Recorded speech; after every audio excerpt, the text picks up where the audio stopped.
So far in Playing to Win. In episode 1, we helped George develop a more consistent playing style. The mid-court. So doesn't mean again it has to be a winner, but just keeps them guessing, keeps them covering more court. In episode 2, we showed George how to develop more effective attacking weapons. Good lad. That's still getting that contact point high and slightly in front of us. Cool. And George played his second tournament in his quest to win his first ever singles title. Neutralizing in singles is a really essential skill, particularly when it comes to the rear corners. It's a bread and butter shot, Dean. It means it's something we just have to be able to do over and over again, not make errors on, be really confident in. Particularly with George here, we're going to look at this forehand corner. Why is that going to be so important? I think what we've seen with George in previous videos is that when he's playing out his forehand corner, almost plays a little bit too slow and floaty, and almost kind of allowing his opponent to play a tight net shot for where he's playing. And also people are naturally stepping up the court when you're late in the rear court. And actually what we're looking at a little bit more in this session for George is to play a little bit longer into court, kind of taking the options down from his opponents and then hopefully getting into a much better position in the rally. So George, what we're going to look at to start with is a little bit more technical into this corner. We're going to almost set you up as if you're looking for your around the head corner, which means then you should be a little bit maybe later, because we're looking at this when the shuttle's a little bit more behind you and looking at your control. To start with, don't overthink too much, just kind of do what feels natural to you, and then we'll tweak things as we go along.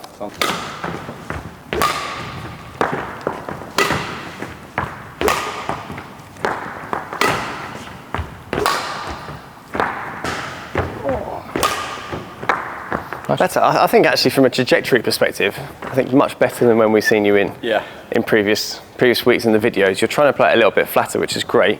Obviously, naturally drifting a little bit towards the middle. Yeah. So probably just as you're coming through, contact point look maybe a little bit almost too far in front, or just the angle of racket. So again, don't be afraid if that's your natural one, particularly when we're training. Almost hit a few out. Yeah.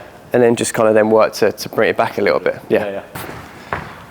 So really feel that racket following through towards the tram. Cut out.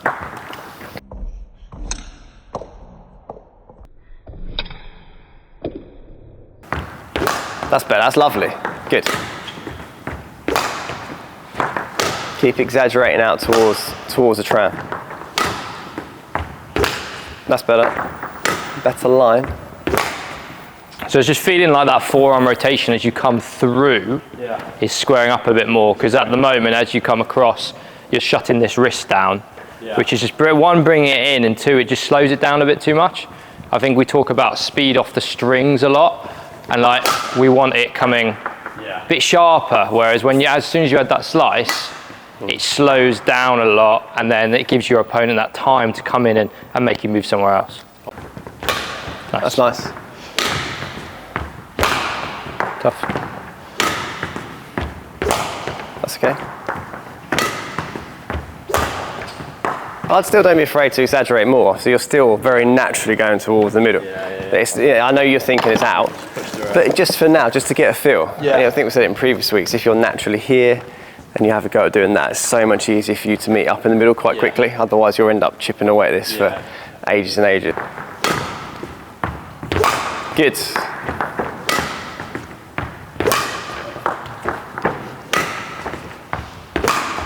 I think a lot of people will be surprised how happy we are with this shuttle landing back here. Like, because a lot of people are thinking, well, it's a neutralizing drop shot, so it's got to come to the front. The thing is, this shot, yes, it's making me move less, but it also means I can't access the front of the court anywhere near as much. So my shot naturally has to come deeper to you, meaning you have to move less. And we make this court almost slightly smaller for both of us, but it neutralizes the game a bit. It doesn't mean you're getting under any more pressure. You're able to regain control, and it's all back to this consistency we've spoken to you about, being a bit more control in your game. So what I see, George, from my angle is every single time you are doing your crossover and hit, you're getting your foot pointing back in this direction. The issue I have with that is with your foot in this direction, your contact point has to be to the side of you. So when I was trying to feed really deep, you end up almost over moving back to here to get your foot in this angle to then contact here. With those deeper ones, I'm fine with your nice little cross behind, but I'd like you to try and turn and open out a bit more. Get this pointing in this direction, because then when I'm later, when I'm deeper, I can actually come round, contact it a bit more behind me. The good thing with this is then my body position, I'm here instead of over here. So actually recovery-wise, get back into court easier. For the ones that are slightly easier, yeah, it's brilliant, fine, do that. You see a lot of, particularly the Danish and stuff, do this, get the foot in this angle so they can push back in. It's their deeper ones. Open your chest out, point in that direction a little bit more. Cool. So turn. That's the one I think you can turn into the corner. That's better. Into the corner. Turn into the corner. Yeah, good. So I still think you could turn more into there. Every foot. That foot's so deep. Yeah. So you want, as your momentum's coming this way, this knee feels like it needs to be able to come over your toe. So as obviously Dave was saying, even as you're jumping back, you've got a lot of this, so you can see that wanting to go this way. And because the foot's not turned out that way, just could be a little bit problematic. Good. That's it.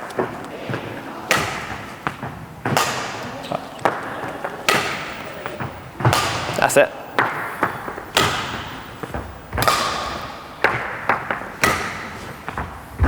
That's nice. I know the shot was a little loopy, but technically, you were in a much better position. You were nowhere near as far into that corner as your previous ones were. Go on. That's the scenario. That's the scenario. We've got to get used to being in that position. Nice. Lovely. Good pace. Now, before we get back into the training, let's hear from George after he played his second tournament in this series, the Cornwall Senior Bronze. He had a tough time with it, but had some really good takeaways about his game.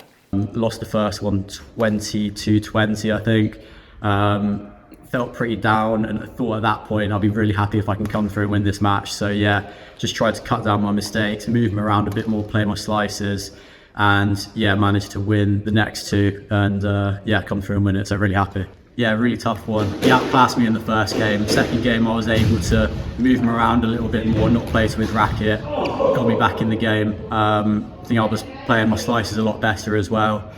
And then third game was really up and down. Felt really in it in the first half. Yeah, all in all, frustrated not to win it, but yeah, fairly satisfied with how I played the parts of the match. So George, I'm now going to push to your backhand, put you in that corner, straight neutralise for you, and nice Dean's going to push it back. I'm going to come in and play something. Okay, I'm not going to say what, but I want to see what your shot choice is once you come in and play.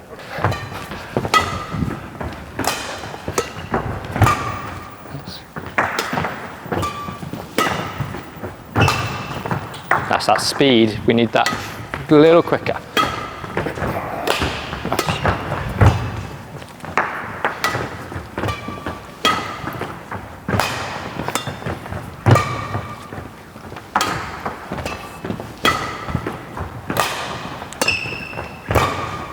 Yeah, I think maybe a little bit more pace. I think there's always that element of now, because you almost see me standing here, whereas before you had like the whole half. Yeah. There's that mental thing of almost, well, I best play in front of where Dean's standing, rather than, again, as Dave was saying, a little bit more pace, allow it to come to me, a little bit safer, makes the block come towards you a little bit more.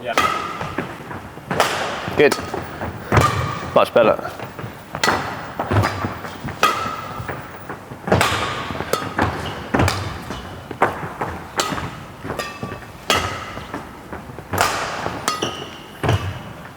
Nice. Yeah, good. Really good. Much better pace.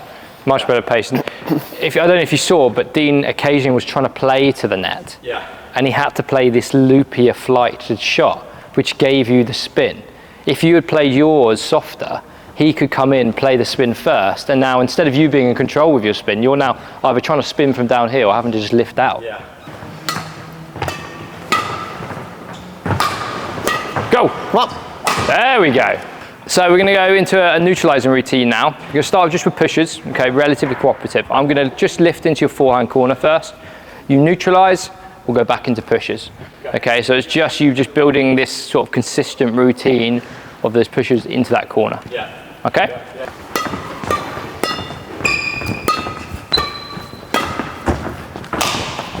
Quicker, we want that shot quicker.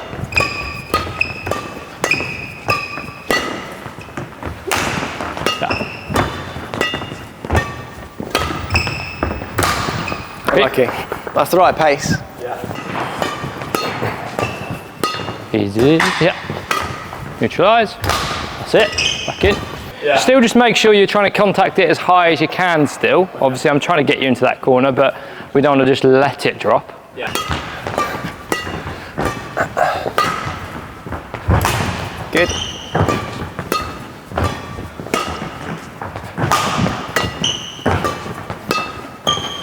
You can move David as well, George, that's it. That's it. So you can add a little bit more width on the pushes as well. Yeah. So you can drag him out both. Nice.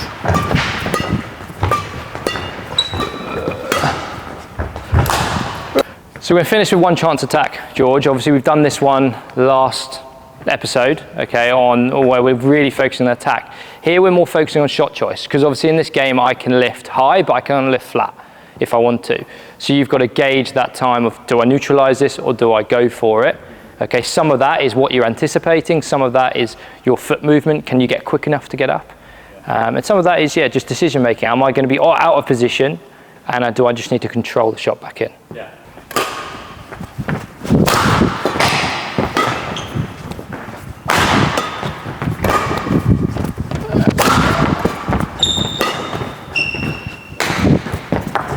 Lucky.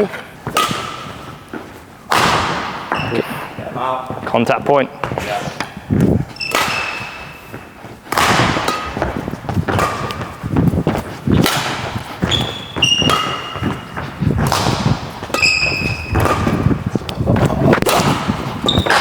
Ah, nice. Ah, you got that one, and then make a mistake on that one. That's the time.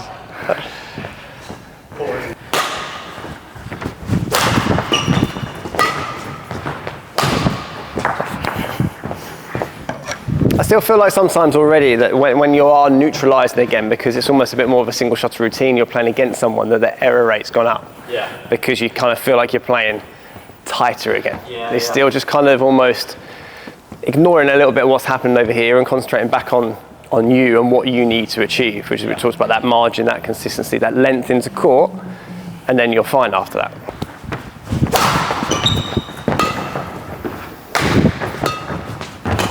Nice. Shots. Heads up. Presser.